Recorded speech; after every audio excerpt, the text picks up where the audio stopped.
não classe, temos o próton como positivo, sendo A mais B igual a massa ao quadrado vezes... Mas que ultraje é este? Wellington, só pode ter sido você o responsável por este ato de tão baixo calão! É brincadeira, professor. Deixa quieto. Se toca, todo mundo te conhece como professor Minhoca. Fica sempre de blá, blá, blá, blá, blá, blá. Pra que eu vou estudar? Se essa merda nem vou usar. Não vou usar matemática nem Newton e essas leis. Vou ganhar muita grana fazendo muito gameplay. Vamos combinar, TJ. Você é um reles funcionário. Se liga, professor, nós que paga teu salário.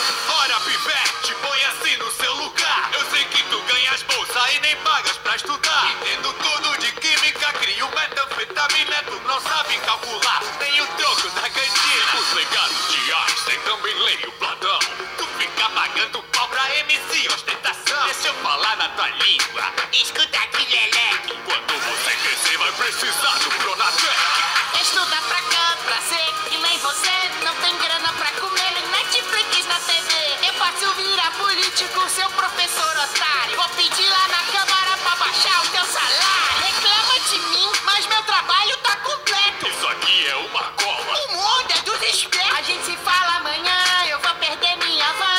Ai, fissou, toma aqui essa maçã. Paradinho aí, tu não vai embora não.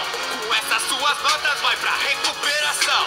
Mais de 1000 horas vais escutar minha oratória. Sorte sua que acabou os tempos da palmatória. Se eu te der suspensão, tu vai pra casa fazer nada. Vou botar na detenção, 2 semanas já falando privado. A minha matéria vai rodar, nem que o conselho vai passar. Teus pais sim pode chamar, até os 100 anos vai estudar. Eu não sou tão mal assim, pode passar de ano, filho. Vai só você ficar ajoelhado no meio. Ai, pessoal, tá doendo aqui a joelhinho. Ai, o joelhinho tá doendo, pessoal.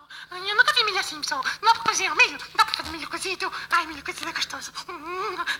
Ai, uma pipoquinha bom. Eu não almocei hoje, pessoal. Tô com fome. Ai, meu joelhinho. Ai. Olá, Galo Frito.